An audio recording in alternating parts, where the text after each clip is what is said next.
Major Mohammad Ali Shah, thank you so much for joining us on the broadcast, sir. If I could just quickly ask, by understanding the strategic importance, sir, of these upgrades.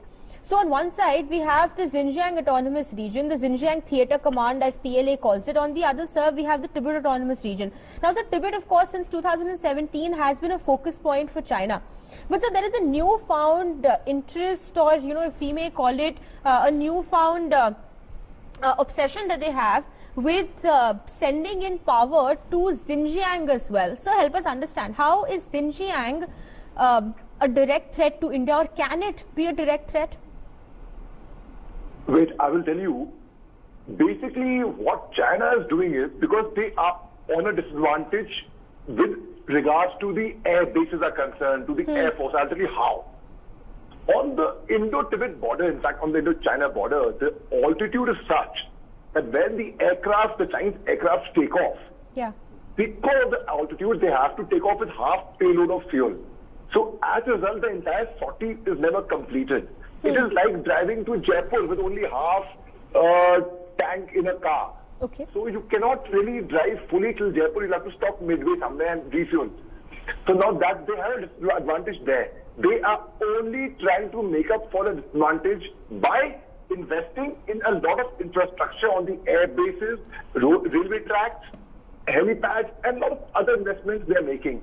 Now they have a lot of money, so yes, they are welcome to make whatever investments they want. And when you talk about, is Xinjiang a threat to India? Well, I would say we are well prepared from our side. So yes, we should not underestimate the enemy, because Sun Tzu, one of the Chinese authors, like the way we follow Chanakya Riti in India, they follow Sun Tzu's philosophy, which says to win wars without fighting, which means to strike up the enemy before you attack itself, to break the resistance of the enemy. So China believes a lot in propaganda, a lot in projection, a lot in showing, like elephant's teeth, the different teeth while eating and different teeth for showing. So China believes a lot in propaganda. So China is one of China's propaganda strategies, yes. But having not to underestimate them, we are making our preparations. For example, our DRDO is test firing missiles. We have purchased Rafales. We have also upgraded our technology. So if they think we are weak, we are not weak. We can give them a befitting reply any day. Militarily, we are strong. We have, their Chinese generals have written about incidents about the bravery of the Indian Army soldiers and about their high altitude warfare. So what China is basically trying to do, they are only trying to play propaganda. And yes, of course, they have a right to upgrade their equipment, their military, and that is what they are doing. And we should not take anything lightly. We should also be ready from our side, which we are. Okay. So then, if I could just quickly also ask you, as far as, these new air bases are concerned, as far as expanding these air bases is concerned, so there are multiple fleets that can be seen, in the satellite images that have now been accessed. So there are H-6 bomber aircrafts at Kashgar that we can see. Also, sir, at Kashgar, there is a fleet of almost 10 JH-7 fighter aircraft that are constantly on alert. Sir, we were having a conversation with Wing Commander Bakshi in the morning, and he was saying that it is very much possible that these aircrafts that can be seen in satellite images might as well be dummies. Is that a possibility, sir? China trying to mislead us, and the actual fleets or the actual aircrafts and capabilities are actually stocked in these hardened shelters that we can see? Very much. I totally agree with Wing Commander Bakshi's view on this, because as I just mentioned earlier, China believes a lot in projection, a lot in propaganda, a lot in showing. So yes, it certainly can be a high possibility that they are dummies, because they know that through satellite imaging, we will come to know of that, and we'll be like, oh, better not mess with them. So yes, China, I 100% believe in that. Okay, and so then, my next question is that there are some passenger terminals that we can also see, sir, which is one thing that is present in all of these new air bases. And the second, sir, is the fact that there are some concrete batch plants that can be seen. Sir, what could be the possible use of, passenger terminals at air bases that are controlled by the PLAAF and the PLA? They are only trying to modernize it, expand it, and they would probably be seeing the possibility of not only using the air bases only for military purpose, but also for civil purpose for that matter. Okay. Like, for example, there's cargo or transporting equipment. So that is what, because China, and if they are thinking 2 steps, we have to think 4 steps ahead of them and be prepared. So yes, a very good question by you. What could be the possible reason? What could be the possibility of this? It is because they would be only expanding their vision and their usage. Oh, strategically, China is playing very smart.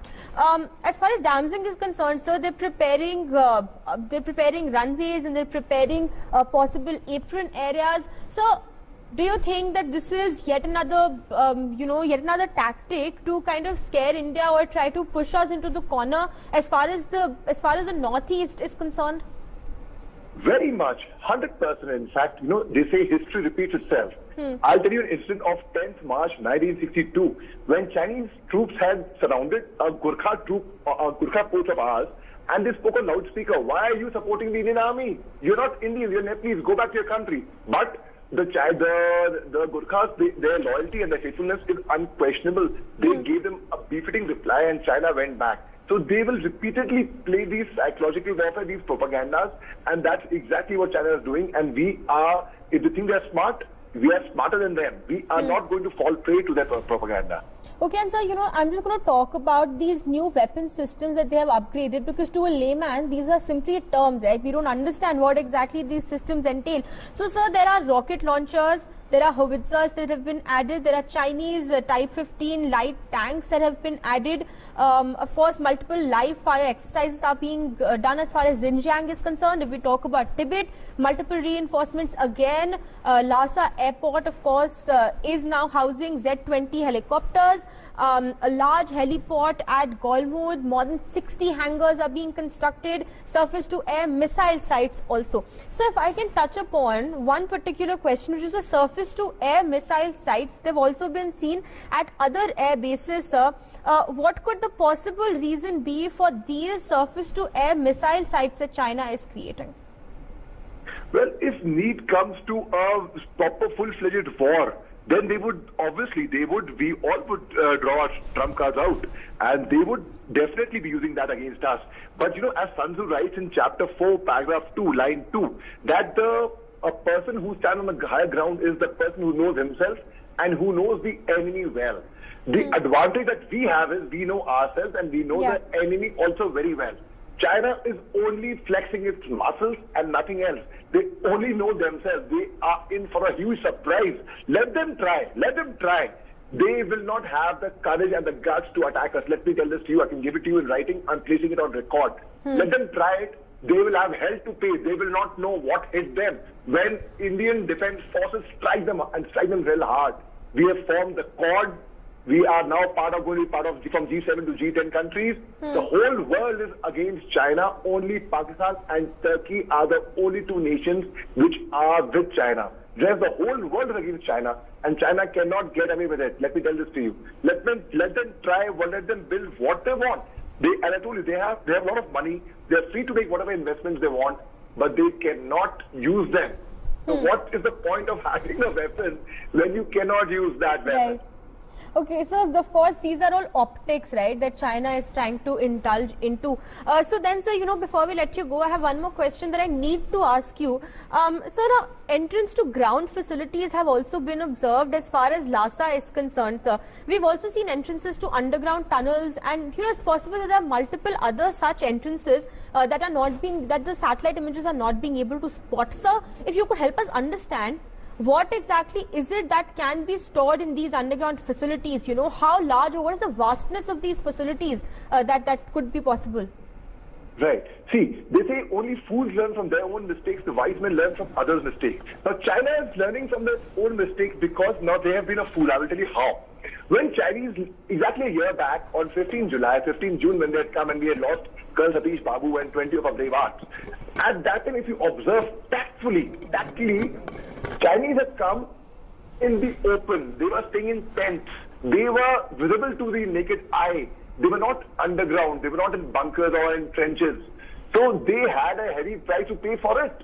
Even when we struck them hard on 15 June night, even then we had more than double or triple of Chinese casualties. So China has only learned from its own mistakes. They are trying to make these underground tunnels and bunkers and trenches now because they are fully prepared. And let me tell you, somewhere down in their heart, they also know they would not be able to put a befitting reply to the befitting fight to the Indian Defence Forces, because we are prepared from all sides. And yes, they have tried their best to gather intelligence and put a spice around, but they have not been successful.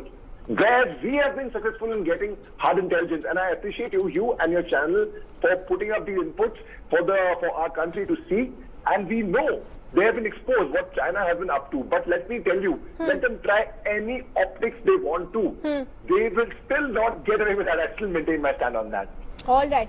Major Mohammad Ali Shah, thank you so much, sir, for joining us.